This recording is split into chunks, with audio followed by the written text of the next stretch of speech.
নমস্কার বন্ধুরা, টুলটুল চ্যাটার্জি চ্যানেলে সকল ফ্রেন্ডসকে ওয়েলকাম জানাচ্ছি। আজকে আবার একটি নতুন রেসিপি নিয়ে চলে এসেছি আপনাদের সঙ্গে সেই রেসিপিটি শেয়ার করব বলে। আজকে যে রেসিপি তৈরি করব বা আপনাদের সঙ্গে শেয়ার করব, পাস্তা নিয়েছি। আমি দুই রকমের পাস্তা নিয়েছি, দেখতেই পাচ্ছেন। একটা লম্বা পাইপের মতো একটা পাস্তা, আর নিয়েছি একটা পেঁচানোর মতো পাস্তা। দু রকমের নিয়েছি পাস্তা, আপনারা চাইলে এক রকমের নিতে পারেন।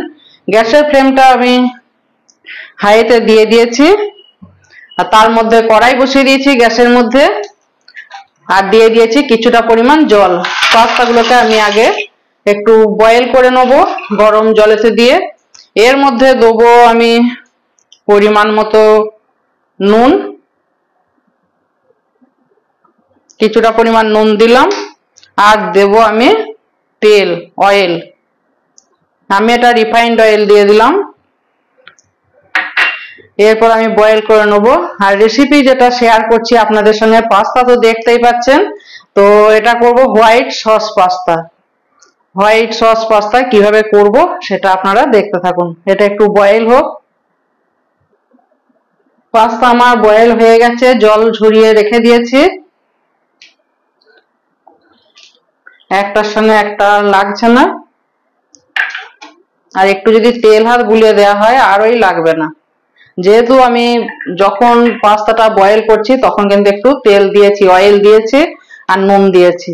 আর এখন একটু অয়েল হাত একটু বুলিয়ে দিলাম। এরপর গ্যাসের এখানে পড়ে গিয়েছিল আমার, এই ক্যামেরা নিয়ে স্ট্যান্ডটা পড়ে গিয়েছিল।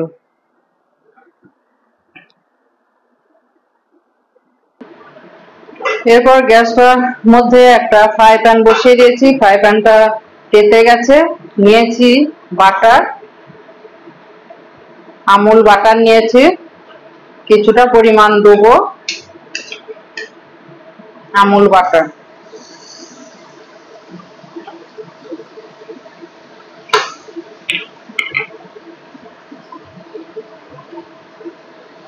আর একটু দিয়ে দিলাম আমুল বাটার। গ্যাসের ফ্লেমটা কিন্তু লোয়েতে রেখে দিয়েছি। এরপর নিয়ে নিয়েছি হোয়াইট ফ্লাওয়ার, মানে ময়দা।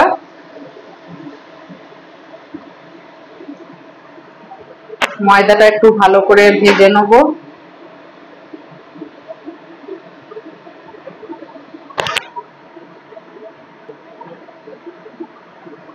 ময়দাটা আমার একটু ভাজা ভাজা হয়ে গেছে।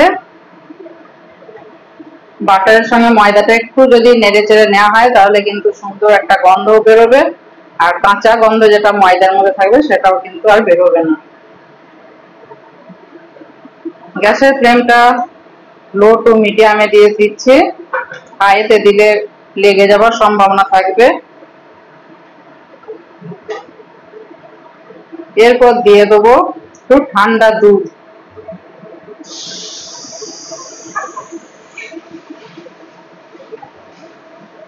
গ্যাসের ফ্লেমটা একদম লোতে দিতে হবে।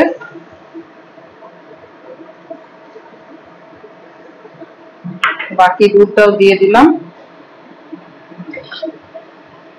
এরপরে এটা সস তৈরি করে নেব। আর এক বাটি দুধ আমি দেবো। দুধের পরিমাণটা আমার কম হয়ে গেছে, তো সেই জন্য আর এক বাটি দুধ দিচ্ছি। যেহেতু ময়দাটা একটু বেশি করে দিয়েছি, এক বাটি ময়দা দিয়েছি, সেজন্য দু বাটি দুধ কিন্তু লাগবে।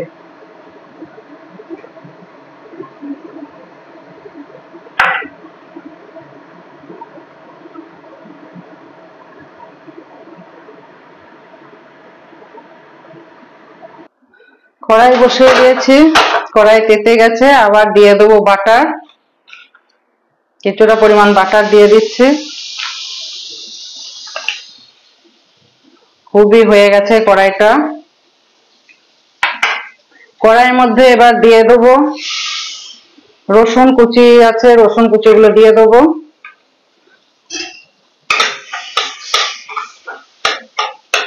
এর মধ্যে দিয়ে দেবো পেঁয়াজ কুচি, ক্যাপসিকাম কুচি, আর গাজর কুচি, সব একসঙ্গে দিয়ে দিচ্ছি।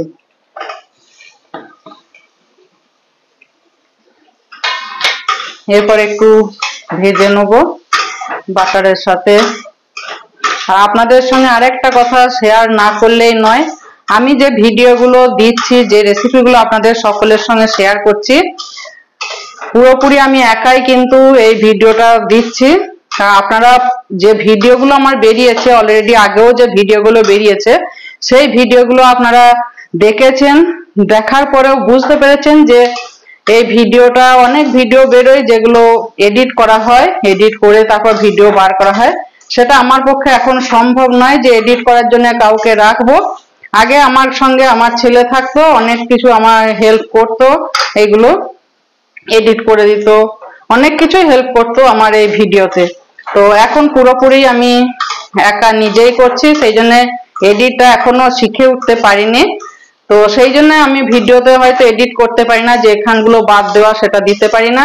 এই যে আমি রেসিপি যখন আপনাদের সকলের সঙ্গে শেয়ার করছি, সেই রেসিপিতে কি হলো, ক্যামেরাটা আমার বা যে স্ট্যান্ডের ওপর আমি ফোনটা রেখেছি সেই স্ট্যান্ডটা একটু পায়েতে লেগে গিয়েছিল, সেই জন্য একটু নড়ে যায় মাঝে মধ্যে, দেখেছেন আপনারা। তো এগুলো একটু আপনারা যদি ভুল ত্রুটি ক্ষমা করে, যদি টুলটুল চ্যাটার্জির চ্যানেলকে যদি যারা নতুন আসছেন তারা যদি সাবস্ক্রাইব করেন এবং ভিডিওগুলোই যদি লাইক দেন, আর প্রত্যেকটা ভিডিও যদি প্রথম থেকে শেষ অবধি যদি দেখেন, তাহলে কিন্তু খুব ভালো হবে। টুলটুল চ্যাটার্জির এই চ্যানেল কিন্তু এগিয়ে যাবে। বাটার দিয়েছিলাম, বাটারের মধ্যে ভেজিটেবলস কিছু দিয়ে দিলাম, পেঁয়াজ দিলাম, রসুন কুচি দিলাম, ক্যাপসিকাম দিলাম আর গাজর দিলাম। তার মধ্যে এবার সামান্য পরিমাণ নুন দিয়েছি। নুন দেওয়ার পরে এরপর দিচ্ছি একটু গোলমরিচের গুঁড়ো, আর দিচ্ছি একটু শুকনো লঙ্কার গুঁড়ো দিলাম, যেটা বলে চিলি ফ্লেক্স। শুকনো লঙ্কার গুঁড়ো যেটা পুরো ডাস্ট হচ্ছে সেটা নয়, এটা কিন্তু চিলি ফ্লেক্স দিলাম একটু। খুব একটা ফ্রাই করব না ভেজিটেবলস। আর এদিকে হোয়াইট সস কিন্তু আমি রেডি করে রেখে দিয়েছি। হোয়াইট সসটা যদি বেশি করে একটু করে রাখা যায়, এটা ক্রিম হিসেবেও কিন্তু ইউজ করা যেতে পারে। আবার কোনো কিছু রেসিপি যখন তৈরি করবেন তখন কিন্তু সেই রেসিপিতেও এই হোয়াইট সসটা কিন্তু দিতে পারবেন আপনারা।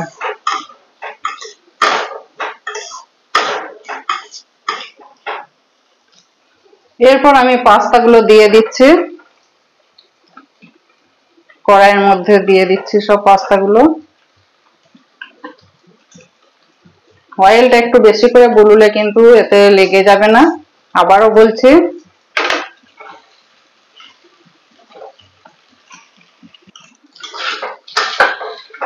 এরপর সব ভালো করে একসঙ্গে মিক্স করে নেব।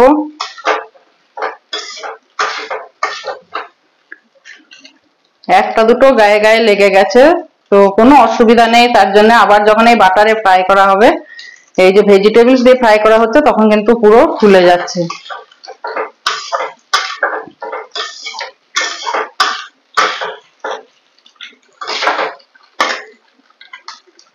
এরপরে যেটা করতে হবে, যে সসটা তৈরি করে রেখেছিলাম সেই সসটা এবার দিয়ে দেবো।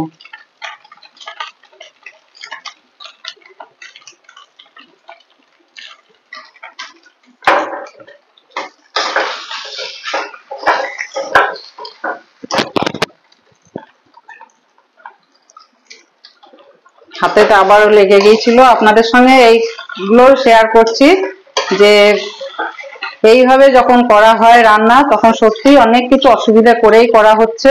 আর একটু দিচ্ছি, না আছে সেরকম সেটা আমার স্ট্যান্ডটাকে সামনে রেখে এইভাবে সাইড থেকে আমি আপনাদের সঙ্গে রেসিপি শেয়ার করছি।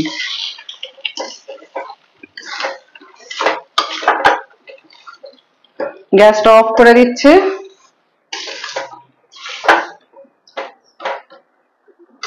এরপর দিয়ে দেবো একটু ধনেপাতা কুচি, আর একটু হোয়াইট সসটা আমি অ্যাড করছি। যেহেতু হোয়াইট সস পাস্তা, ওই জন্য হোয়াইট সসটা দিলাম একটু বেশি করে। এরপর সার্ভ করে দেবো। হোয়াইট সস পাস্তা আমি সার্ভ করে দিয়েছি। ওপরে দিয়ে দিচ্ছি চিলি ফ্লেক্স, আর একটু দেখতে সুন্দর লাগবে দিয়ে দিচ্ছি আর একটু ব্ল্যাক পেপার, গোলমরিচের গুঁড়ো, আর দিয়ে দেবো একটু ধনেপাতা কুচি।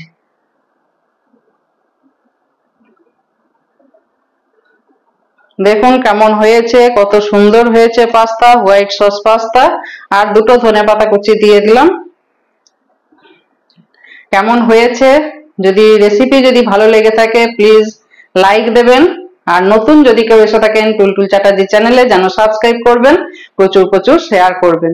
আর নতুন নতুন রেসিপি নিয়ে টুলটুল চ্যাটার্জি আসবে এবং আপনাদের সঙ্গে শেয়ার করবে সেই রেসিপিগুলো। ভালো মন্দ মিশিয়েই কিন্তু আপনাদের সঙ্গে শেয়ার করা হয়।